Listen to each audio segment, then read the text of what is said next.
السلام عليكم طلاب تالتة إعدادي، ازيكم عاملين ايه؟ يا رب تكونوا بخير وبأفضل صحة وبأفضل حال، اللهم آمين يا رب. بإذن الله هنبدأ النهاردة نحل أول امتحان شامل لمادة اللغة الإنجليزية، مراجعة نهائية بإذن الله.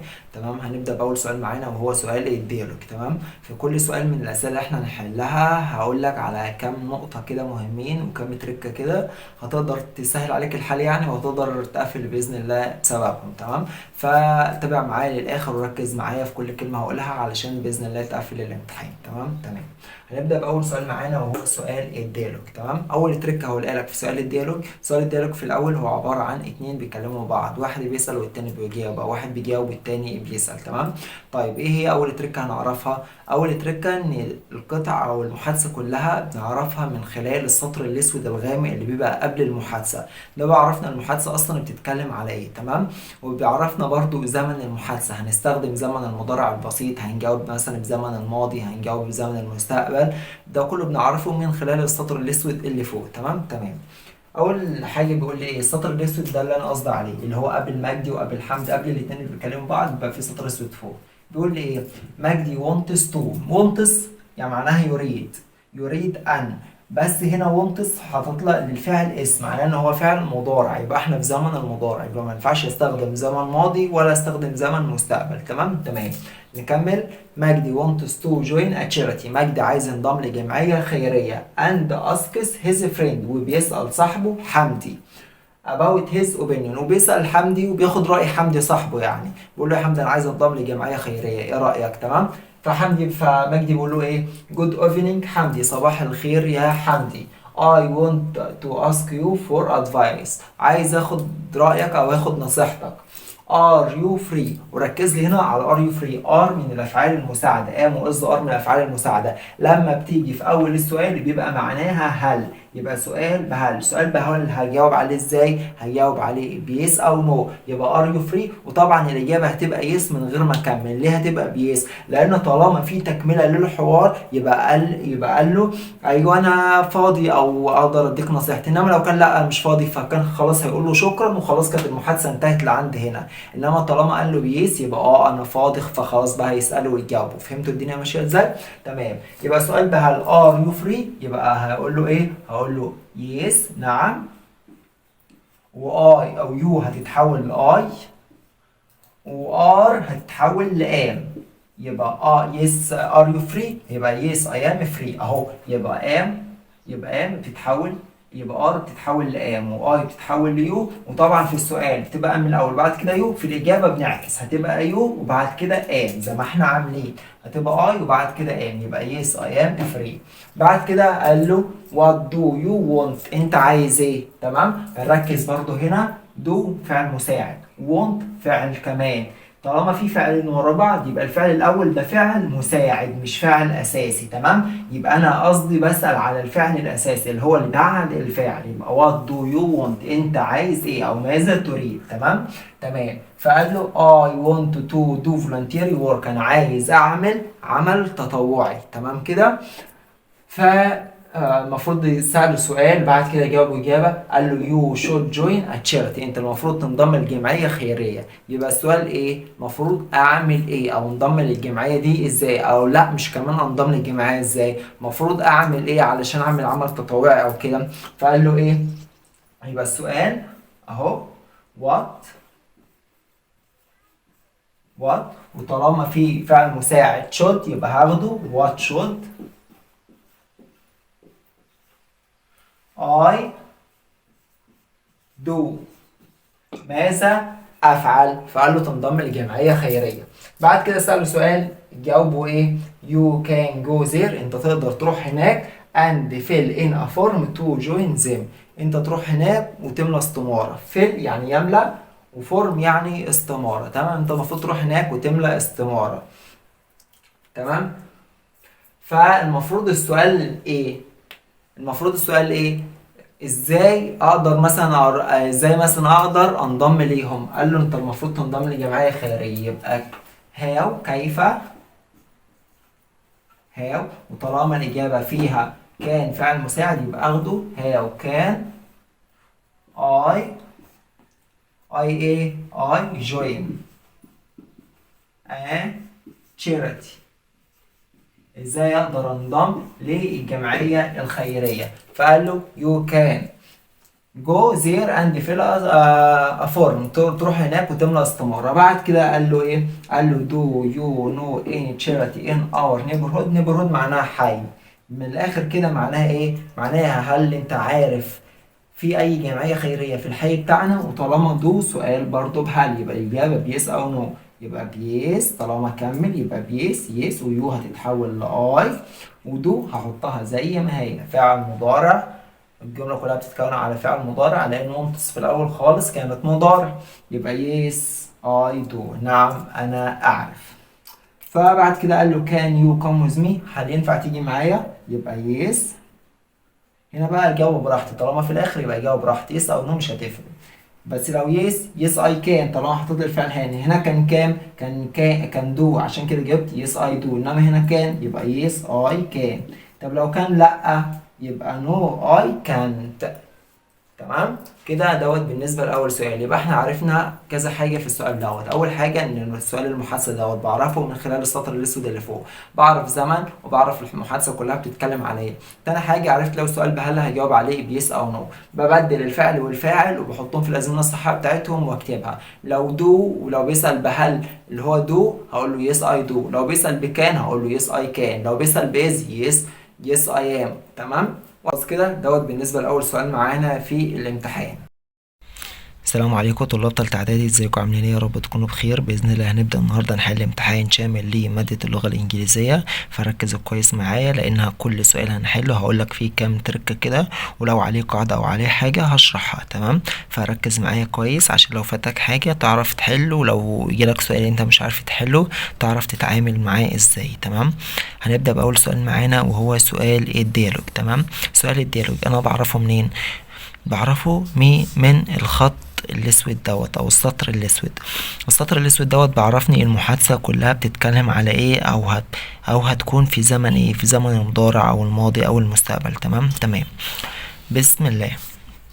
ادهم is talking to a tourist at a hotel.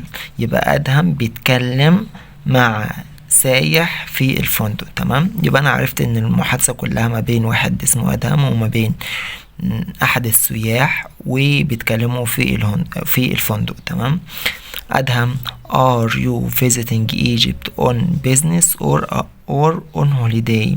ادهم بيقول له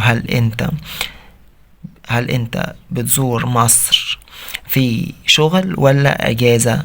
اجازة يعني ولا شغل؟ وطالما يبقى دوت سؤال بايه؟ سؤال بهل. تمام وطالما سؤال بهل يبقى الاجابه بيس او نو، وطالما بيس او نو يبقى ليها تكمله. تمام طيب هل انا هجاوب هو زار مصر في اجازه ولا بتاع منين؟ اقرا باقي الديالوج كله قراءة سريعة كده عشان افهم هو جاي ليه. فقال له اجابة، فالمفروض سأله السؤال قال له I come، انا اتيت from لندن، انا جيت من لندن. فبعد كده قال له Big Ben and the Queen's Palace اللي هو قصر الملكة، والبيج بن يعني برضو are the most famous places in London. يبقى دي اشهر اماكن في لندن، البيج بن وقصر الملكة. بعد كده قال له what interests you most in Egypt؟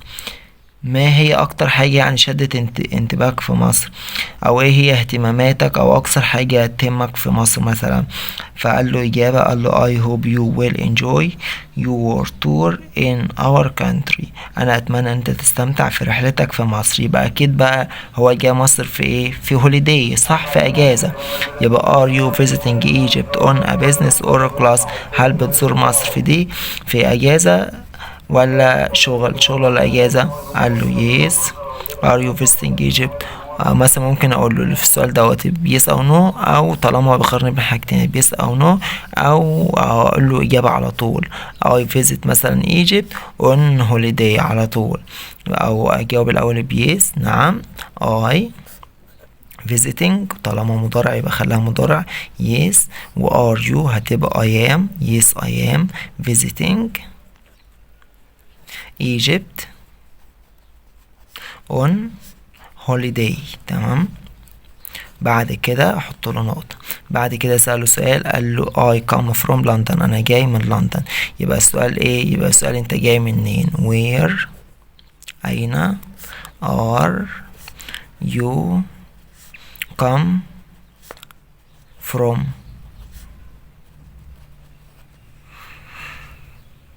تمام. where are you come from، او where are you from على طول. where are you from، انت منين؟ فقال له انا جاي من مصر. where are you from. بعد كده I come from London، فقال له بيج بن ودولت والقصر الملكة، الحاجتين دول يعني اشهر الاماكن في لندن. يبقى كانوا بيسألوا على ايه؟ بيسألوا ايه هي اشهر الاماكن في لندن.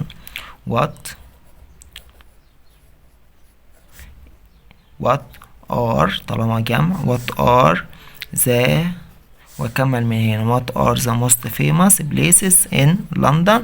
وبعدين بعد ما احطها هنا، بعد ما احط اللي انا حطيت عليه خط دوت هنا، احط في الاخر علامة استفهام ايه هي اشهر اماكن في مصر.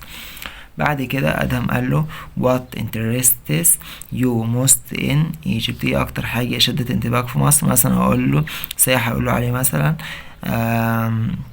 the pyramids. تمام اهو، يبقى the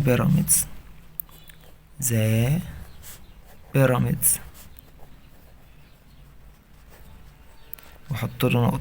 بعد كده I hope you will enjoy your tour in our country، اتمنى ان انت تستمتع برحلتك في دولتنا. فهيقول له ايه؟ اقول له thank you، شكرا لك. thank you، شكرا لك. بس كده ده بالنسبة لأول سؤال في المحادثة.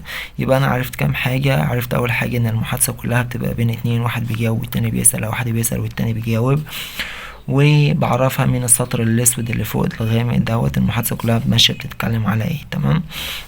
بعد كده عرفت ان هو لو سؤال بهل بجاوب عليه بيس او نو، وطالما سؤال بهل بجاوب بيس وبقلب اي هتبقى يو، وار هتبقى ام، وبدل ما ار الاول وبعد كده يو، لا تبقى يو بعد كده ار، واي هتتحول، ويو هتتحول لاي، وار هتتحول لام. تمام. وبعد كده بحط تكملة الإجابة بحطها. تمام. وهكذا برضو. نخش بعد كده للسؤال التاني، واللي هو مسبب عقدة لمعظم الطلاب، اللي هو read and complete. مديني شوية كلمات أنا المفروض أبقى عارف معناها، وأحطها هنا في الجمل دي مكان النقط من خلال الترجمة أو من خلال السياق العام للجملة.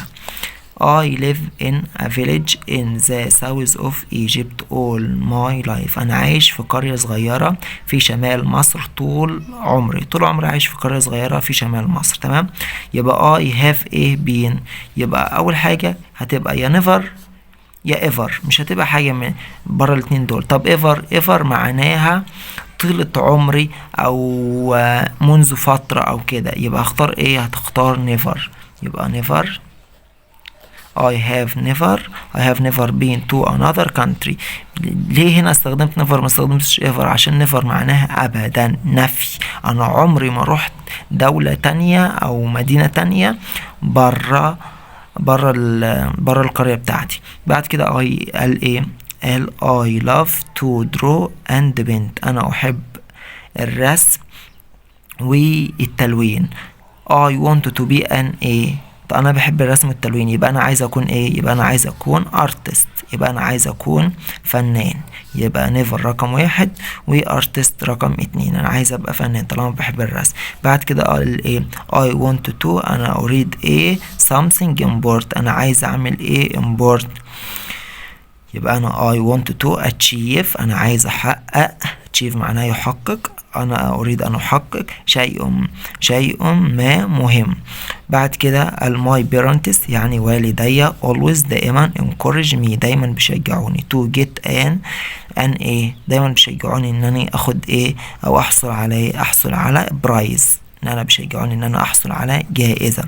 بعد كده for my art في الرسم. بعد كده I don't want to disappoint them، انا مش عايز احبطهم. بس جملة كاملة اتحلت والسؤال كامل اتحل من خلال الترجمة. لو انا بعرف اترجم هحل، مش بعرف اترجم مش هحل. لو انا حافظ كلمات كتير هحل، مش حافظ كلمات هيقف قدام حاجات كتير. هنيجي بعد كده للسؤال رقم 3 وهو سؤال القطعة. بيقول لي ايه نوها اند هير ماذر. بس في حاجه كمان عايز اقول لك عليها في سؤال القطعه. قبل ما تقرا القطعه حاول على قد ما تقدر تروح تقرا الاسئله اللي على القطعه الاول. مثلا بيقول لي ايه الاسئله اللي وراها نوها stayed in the jungle for كام days. يبقى انا وانا بقرا القطعه اركز على نهى قعدت في الجنجل اللي هي الغابه كام يوم. بعد كده the best title for the text is. افضل عنوان للقطعه دي هو ايه؟ اشوف القطعه كلها بتتكلم على ايه واحط له افضل عنوان او انسب عنوان من الاربعه دول. بعد كده بيقول لي the word فوجي. كلمه فوجي دي in the passage مين؟ انا ممكن ما اكونش عارف كلمه فوجي دي معناها ايه، بس من خلال القطعة ممكن اعرفها. مثلا هي تلج كتير، ولا لا ريح كتيرة، ولا يوم مشمس جامد، ولا ممطر جامد. بعرفها من خلال السياق العام للقطعة. تمام، يبقى انا كده قريت التلات اسئلة بتوع الاخضر وعرفت وانا بقرا القطعة اركز عليه. بعد كده الاسئلة المقالية اللي على برضو القطعة.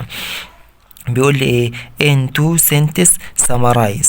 في جملتين يعني متلخصين. what happened to the plane ايه اللي حصل للطيارة and its passenger ايه اللي حصل للطيارة والركاب. لخص لكل اللي حصل دوت في جملتين اتنين. تمام، يبقى انا هلخص له وهقرا القطعة كده وافهمها واشوف ايه اللي حصل ليهم والخصه في جملتين اللي حصل للطيارة واللي حصل للركاب. بعد كده السؤال الخامس why do you think Noah's mother didn't reply when نهى called out. بيقول لي ليه في رأيك كده ليه أم نهى ما ردتش لما كانت نهى بتتصل عليها؟ طبعا هو بيقول ايه اللي حصل للطياره، يبقى اكيد كان في حادثه، يبقى اكيد عشان كان حصل حادثه والتليفون قطع. يبقى انا بفهم كده بلقط شويه حاجات ولما اروح القطعه اركز عليها وانا بقرا. بعد كده what will you do if you find yourself alone in a jungle. هتعمل ايه لو لقيت نفسك في غابه؟ مثلا هبقى خايف، هبقى وحيد، هحاول اساعد نفسي، همشي جنب نهر علشان جنب النهر دايما بيبقى فيه بيوت او كده، فهلاقي حد يساعدني كده. يعني بجاوب اجابه من عندي في السؤال الاخير دوت بس تبقى اجابه مناسبه. خلاص قرينا الاسئله، نيجي بقى على القطعه نقراها ونعرف ايه اللي حصل للطياره. بيقول لي ايه نهى and her mother were flying to Brazil. نهى وامها كانوا مسافرين بالطياره الى البرازيل. suddenly فجاه there was a storm فجاه حصل عاصفه and it became فوجي. فجاه حصل عاصفه و it become فوجي واصبحت فوجي. يبقى انا فوجي هنا استنتج معناها ان ايه؟ طالما في عاصفه يبقى في رياح جديده او في تلج جديد. بس التلج ممكن ما يضرش، انما ايه اللي يضر؟ الرياح الشديده. يبقى فوجي هنا معناها ايه؟ فوجي معناها رياح شديده. يبقى اول سؤال جاوبت عليه اهو وانا لسه بقرا. بعد كده بيقول لي ايه ذا بلان كراجد. الطياره حصل لها صدمه. نوها woke up. نوها استيقظت to find herself in the middle of a thick jungle. نوها فجأة صحيت من النوم بعد ما الطيارة اتخبطت. صحيت وفاقت، كان مغمى عليها مثلا، صحيت وفاقت لقت نفسها في وسط غابة كثيفة. سيك هنا مش معناها سميك، معناها كثيفة، كثيفة غابة، كثيفة الأشجار. She wasn't badly hurt. هي اتأذت، هي مش اتأذت جامد يعني، عشان كده هي لسه عايشة. but ولكن there were ولكن كان parts of the plane around here. ولكن في كان أجزاء من الطيارة حولها. يبقى الطيارة كسرت 50 حتة وفي منها أجزاء حوالين نوع. بعد كده she discovered that she was alone. هي اكتشفت ان هي لوحدها in the jungle في الغابة. she called out her mother. فضلت تنادي على أمها. but ولكن she couldn't see or hear anyone. ولكن هي لم ترى أو تسمع أي أحد. she didn't see animals or birds. هي ما شافتش حيوانات أو طيور. but ولكن she heard them. ولكن هي كانت سامعة صوتهم بس هي ما شافتهمش. she shouted and shouted for help. هي فضلت تصرخ وتصرخ وتزعق عشان تلاقي حد يساعدها. she was scared. هي كانت مرعوبة. she thought that she would die. هي تخيلت ان هي هتموت خلاص وهي دي النهاية بتاعتها.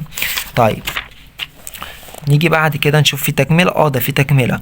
نهى remembered، نهى تذكرت some advice her father، هي افتكرت شوية النصايح كان ابوها بيقولها لها في البيت. لما كانوا في البيت كان ابوها بيقول لها على شوية نصايح، فهي افتكرتها بقى في المأزق اللي هي فيه وفي المصيبة اللي هي فيها دلوقتي. had given her many years before، افتكرت بعض النصائح اللي ابوها قالها لها من كام سنة فاتوا.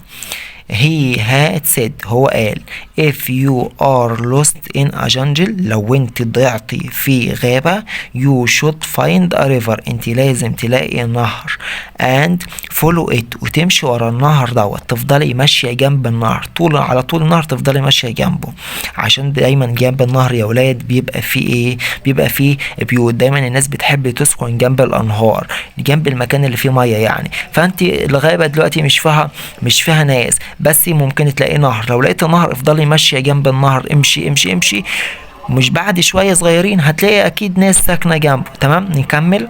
نهى had a terrible night، نهى كانت الليلة دي ليلة سيئة جدا بالنسبة لها. it was like a bad dream، كانت بالنسبة لها زي حلم وحش جدا ونفسها تفوق منه. The next day she started to walk to find a river، في اليوم التالي تاني يوم هي صحيت فيه بقى، كانت خلاص اول يوم تعبانة وكده، تاني يوم بقى لما صحيت فضلت تدور وتمشي وتدور على نهر. After walking for 7 days، بعد ما مشيت 7 أيام في الغابة، she came to a small town، هي يعني أتت أو وصلت مدينة صغيرة where people looked after her، حيث الناس اعتنوا بها. يبقى نهى stayed in a jungle for، نهى فضلت في الغابة كام يوم؟ أكيد مش 800 ولا أكيد 80 ولا أكيد 18، هو بيقول لي 7 أيام، فضلت ماشية 7 أيام. يبقى طب ما هنا مفيش 7، يبقى اختار 8. طب ليه هو مش قال لي 8؟ طب ليه هو ما قاليش 7؟ عشان هي فضلت ماشية في الغابة 7 أيام، وأول يوم هي كانت نامت فيه، يبقى اليوم اللي نامت فيه وال7 أيام يبقى كلهم على بعض 8 أيام. وهو بيقول لي هي stayed في الغابة كام يوم؟ هي قعدت في الغابة كام يوم؟ كلهم على بعض 8 أيام. تمام. بعد كده the best title for the text is، أفضل عنوان للقطعة هو إيه؟ sunny day، يوم مشمس؟ أكيد لأ، ده اليوم كان يوم أسود ومهبب. a terrible night، ليلة فظيعة؟ ممكن. lost in the jungle، الضياع في الغابة؟ ممكن. a bad dream، حلم سيء؟ ممكن بس مستبعدة. بس ايه الافضل حاجة نختارها؟ lost in the jungle، الضياع في الغابة، لان هي كانت مالها؟ كانت ضايعة في الغابة، يبقى افضل حاجة ان هو الضياع في الغابة. بعد كده the word فوجي، كلمة فوجي in the passage مين معناها ايه؟ معناها ان هو كان ايه؟ كان يا اما شديد الرياح يا اما كان شديد التلج. طالما عاصفة يبقى ممكن نختار شديد التلج او شديد الرياح، وخلينا في شديد الرياح لان التلج مش هيضر او الطيارة لو نزل عليها. امال ايه اللي هيضر؟ الكلاودي، السحب، اللي هو الرياح الشديدة دي اللي بتضر. بعد كده in 2 sentences، في جملتين اختصر ايه اللي حصل للطيارة and its passenger، اللي حصل للطيارة والركاب. طبعا طالما مش لقيت حد من الركاب يبقى الركاب كلهم اكيد ماتوا. تمام. يبقى هنقول all passenger died. طب وايه اللي حصل للطيارة؟ هنقول له the plane crashed، الطيارة اتصدمت زي ما هو اللي في القطعة. the plane crashed، كده اول جملة. تاني جملة all passenger died، وبس كده خلاص انت عملت له الجملتين. بعد كده السؤال الخامس بيقول لي why do you think، لماذا تعتقد نها's mother، ام نهى didn't reply when نهى called out، ليه ام نهى مش ردت عليها لما نهى كانت قاعده تنادي عليها؟ هنقول له because may she died، لان من المحتمل هي ماتت، لان من المحتمل ام نهى تكون ماتت. بعد كده what will you do، هتعمل ايه if you find yourself alone in a jungle، هتعمل ايه لو لقيت نفسك في غابه؟ هعمل زي ما والد نهى قال لها. قال لها تمشي ايه؟ قال لها هتعمل ايه if you are lost، اهو لو انتي if you are lost in a jungle you should find a river and follow it. يبقى هعمل ايه؟ find the river and follow it. كده انا خلاص خلصت سؤال القطعة. هنيجي بعد كده يا ولاد لي السؤال رقم 4، وهو سؤال اللي تشوز. بيقول لي means كلمة من الكلمات دول means يعني تعني difficulty صعوبة in reading and spelling صعوبة في القراءة والكتابة أكيد هي الديلكسيا. ديلكسيا معناها عسر في القراءة اللي هو الواحد اللي بيقعد يتهته اللي هو ده كده بيقعد يعمل كده تمام. دي اسمها ديلكسيا صعوبة في القراءة والكتابة. بعد كده بقول ذا بريفكس. بريفكس يعني بادئة يعني مقطع من المقاطع دول بيتحط أمام الكلمة. بيقول لي بقى البريفكس دوت ماله البداء يعني معناها مالها gives تعطي the opposite عكس of familiar عكس كلمة familiar and familiar يبقى بزود البريفكس اللي هو المقطع and. بعد كده the suffix يعني النهاية اللي هو بحطها في النهاية gives تعطي the nationality جنسية from Egypt جنسية مصر ايه مصري Egyptian يبقى بضيف في الاخر ين المقطع ين. طيب بعد كده serious and dangerous. serious معناها خطير و dangerous معناها خطير يبقى الاتنين ايه مرادف يعني ايه synonyms معناها مرادف انما انتومينز دي معناها مضاد وفيربس افعال وادفيربس حال. بعد كده رقم 5 بيقول لي ايه ذا انتونيم معناها اللي هو ايه معناها المرادف يعني او المضاد مضاد كلمة مضاد ذا انتومين المضاد اوف ايه is ordinary عكس ايه بيدينا ordinary معناها عادي. عكس عادي ايه عكس عادي كسول ولا difficult صعب ولا usually عادي ما دي الاتنين نفس المعنى. هو بيقول لي العكس عكس ordinary special معناها خاص. بعد كده live in house nearby انا عايش بمنزل nearby the Nile عايش بمنزل بجوار او جنب او قريب من النيل. بيقول لي بقى زي كلمة nearby here's معناها كلمة nearby هنا معناها ايه معناها close to معناها قريب من او بجوار انما behind معناها خلفه under تحت over على كلهم مش نافعين. هنيجي بعد كده للسؤال الخامس معايا وهو complete and correct تمام. بيقول لي اكمل مع التصحيح. طيب انا هكمل ايه وهصحح ايه بيبقى مديني كلمات بين الاقواس بس بيبقى الزمن بتاعها مختلف او عايز العكس بتاعها او كده تمام. هنا اول جملة بيقول لي I haven't taken any photos طبعا ده زمن ايه زمن المضارع التام عشان have او has وبعد كده تصريف تالت يبقى مضارع تام. I haven't taken any photos وحطت لي just ينفع استخدم just اكيد لا. طيب ايه اللي هيستخدمه في الاخر yet تمام. بعد كده have you ever ride a horse دوت زمن ايه زمن مضارع تام يبقى have وبعدها لو فيها ever او never وبعدها التصريف التالت يبقى ride هتبقى التصريف التالت ليها وهي ridden تمام. بعد كده how long كم المدة you have been in Asyut يبقى بيسألنا على زمن مضارع تام يبقى you have هتبقى have you وبي تصريف تالت هتبقى been يبقى have you been have اهو you وبي هتبقى been. بعد كده she stay in دمياط since 2017 طالما سينس وراها مدة بداية المدة يبقى استخدم المضارع تام. طالما مضارع تام يبقى شي وبعد كده هاف او هاز وطالما شي يبقى هناخد هاز وبعد كده ستيت تصريف تالت للفعل يبقى ستيت تمام. بعد كده يبقى ستيت احط لها ايدين. بعد كده I have never يبقى هاف مضارع تام يبقى هاف وبعد كده تصريف تالت للفعل يبقى swim هتبقى التصريف الثالث للسويم تمام اللي هي swimming. بعد كده I have never swim وكده يبقى خلاص بالنسبة لي ايه السؤال الخامس كده خلاص خلص تمام. بعد كده اخر سؤال معايا وهو سؤال الباراجراف. بيقول لي اكتب حوالي 100 من 100 ل 110 كلمة عن بيقول لي a short story on a happy event that happened to you قصة قصيرة عن حدث سعيد حصل لك. ممكن تكتب ايه ممكن انت تستغل الباراجراف اللي هو مديهولك او القطعة اللي هو مديهالك هنا وتكمل عنها بس بدل ما هو حدث حزين في القطعة هو عايز حدث سعيد فانت تحط له حدث سعيد. طيب في حاجات بنراعيها واحنا بنكتب القطعة تمام او بنكتب الباراجراف معلش. اول حاجة ان انا بسيب مسافة حوالي كلمة وببدأ اكمل بعدها. ما ينفعش اكتب من اول هنا، لا بكمل من اول هنا عادي وبكمل. لو الجملة خلصت مش ببدأ بالسطر التاني، لا بكمل بعد الجملة عادي وبكمل. طيب من السطر التاني ابدأ برضه من هنا، لا خلاص بقى من السطر التاني ابدأ من الاول عادي، والسطر التالت برضه ابدأ من الاول عادي. هو اول سطر بس بنسيب فيه مسافة كلمة وبنكمل الجملة خلصت هنا بكمل بعدها، خلصت هنا بكمل، خلصت هنا بكمل بعدها. مش هقول سايب له حتة فاضية او كده، لا بكمل بعدها واحط له مقدمة واحط له خاتمة واعملهم تمام. المقدمة والخاتمة هتلاقيني سايبهم لك، مقدمة وخاتمة ينفعوا لكل الباراجرافات. هتلاقيني سايبهم لك على جروب الواتساب، هسيب لك لينك الجروب تحت في الكومنتات، ما تنساش تخش وتبعت علشان ابعت لك المقدمة والخاتمة وبس كده. ده كان بالنسبة لمراجعة الانجليزي. ما تنساش تتأكد انت مشترك في القناة وفعل زر الجرس عشان باذن الله هنزل لكم فيديو مراجعة للهندسة وفيديو مراجعة للجبر النهاردة او بكرة برضو بالكتير. فعشان يوصلك الفيديوهات دي لازم تكون مفعل زر الجرس ومشترك في القناة وبس كده. اشوفكم على خير، سلام.